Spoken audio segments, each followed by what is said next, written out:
Welcome back. My name is Wilna Castillo, and I have the honor of interviewing Mr. Howard Knepper, who is running for the U.S. Senate as a Republican for the state of Florida.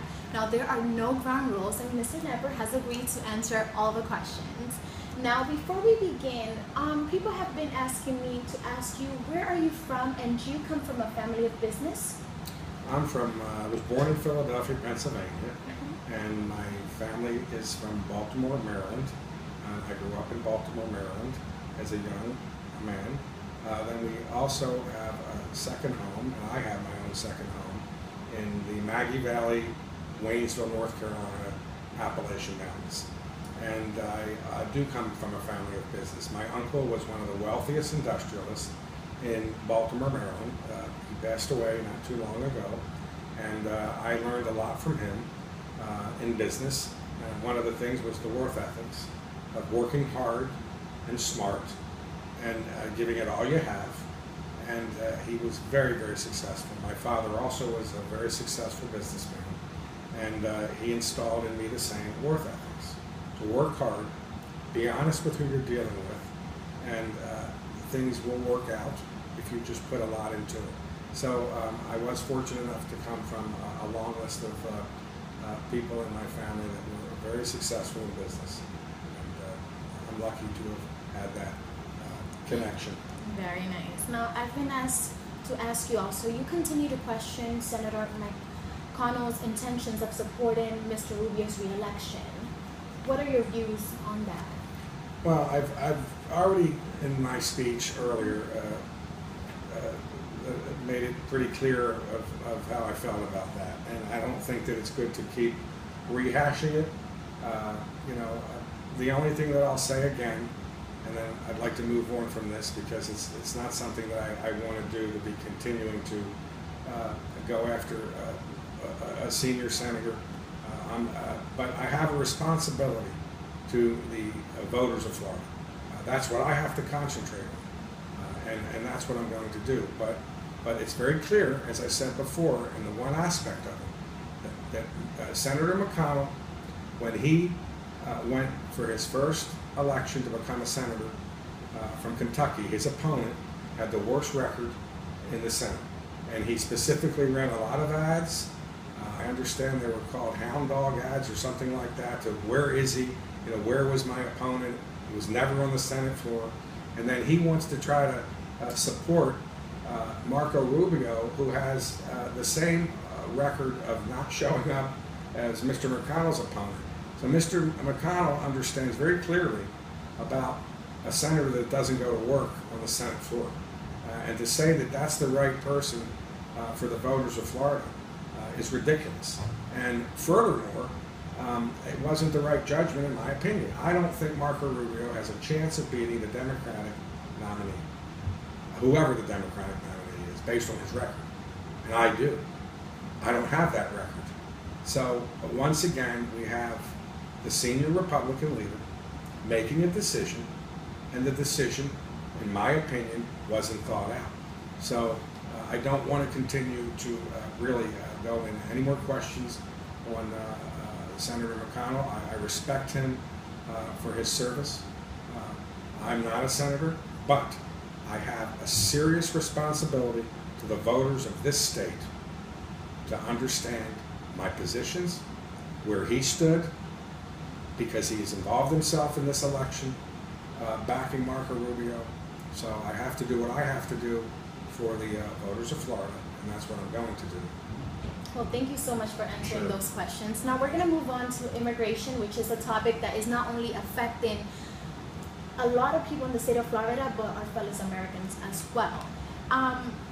What is your position on illegal immigrants living in the U.S.? Do you feel that they should be deported back to their country, or what do you think should be done in that case? It's a good question.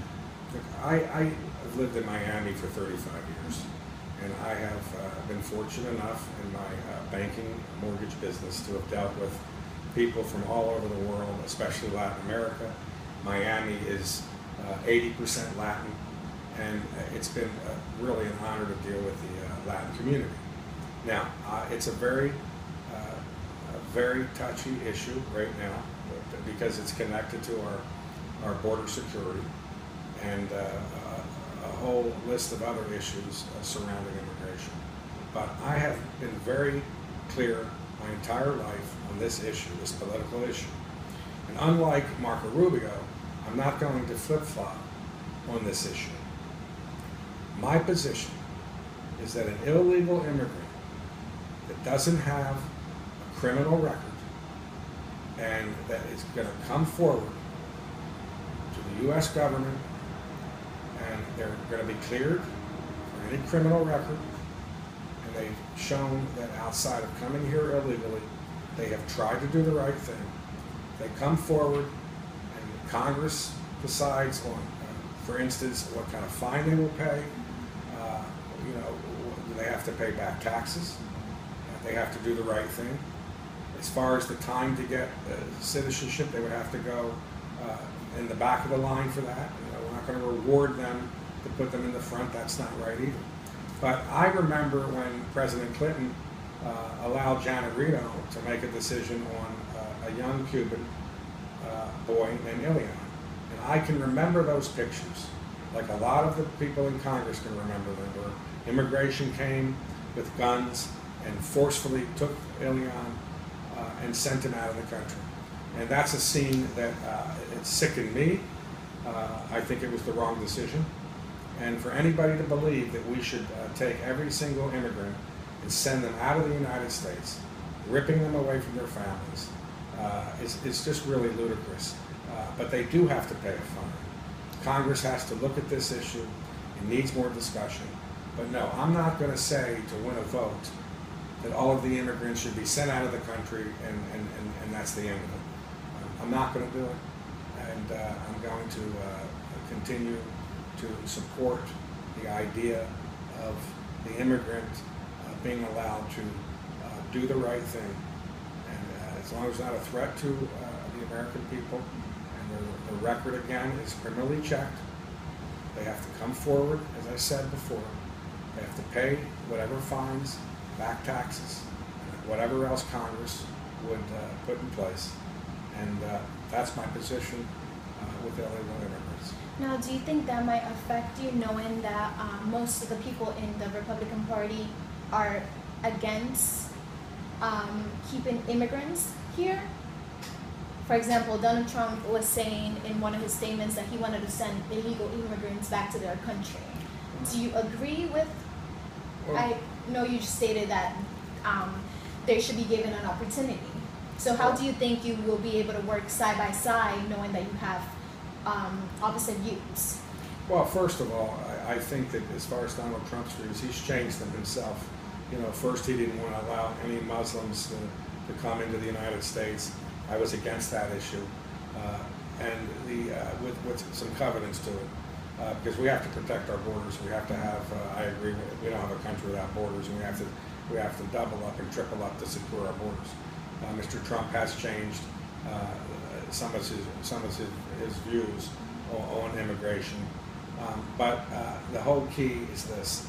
I believe that when you go to the Senate, it's an awesome responsibility. My whole life I have negotiated deals. I've been very successful at it. It would be no different in the Senate. I have to be somewhat flexible. I have to be a good listener. Unlike Marco Rubio, who says he got frustrated with the system, you can't do that. That's what makes America great. It's a system in place, and it's a process. It is frustrating, I know, I'm sure, when you're in Congress. But you have to be patient, and you have to work hard at trying to do the best that you can do. You have to be a good listener. But you can't just walk away, as Marco Rubio did when he got frustrated. You have all the voters that are behind you, and you have a responsibility to all of the people of Florida.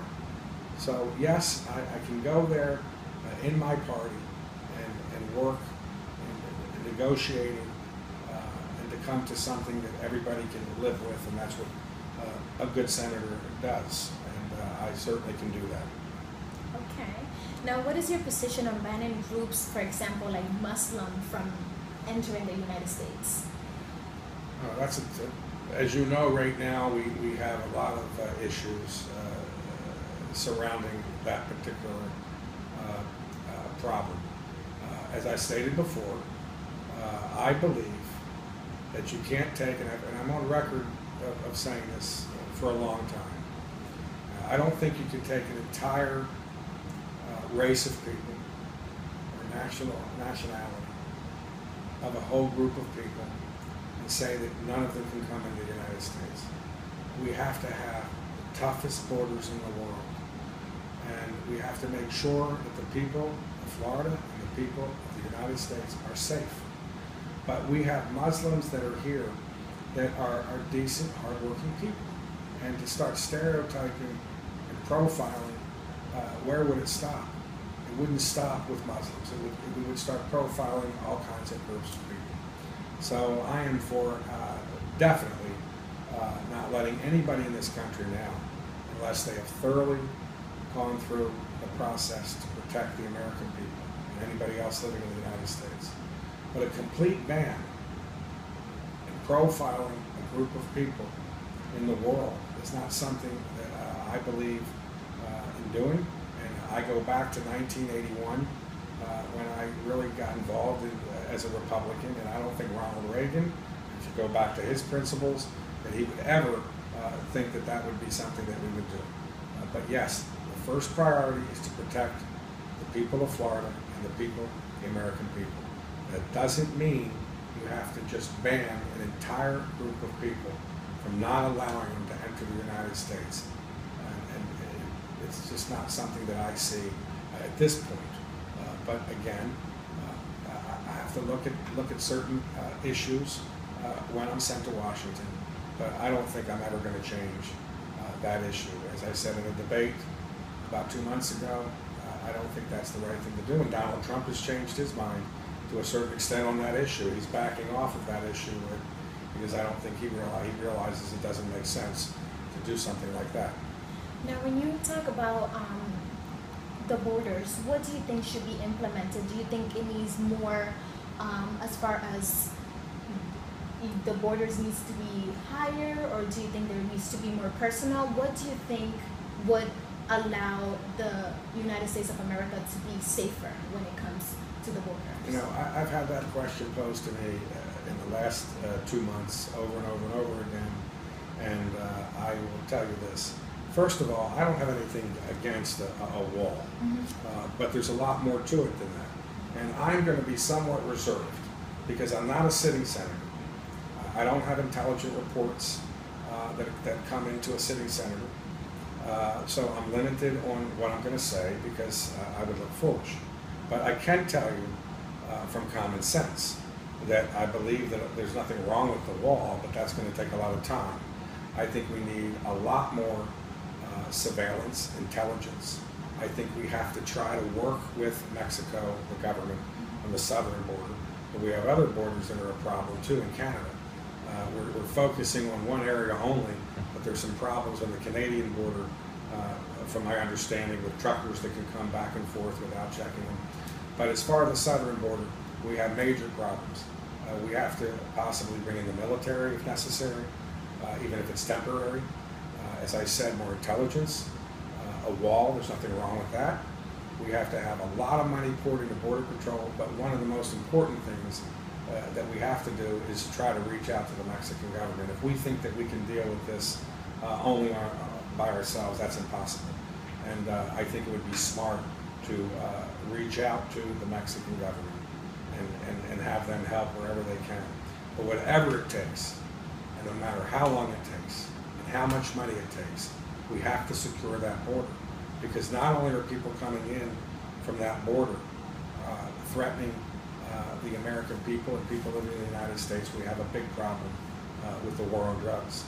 80% of our drugs are coming in from Mexico, and we lose 260,000 people from drug overdoses.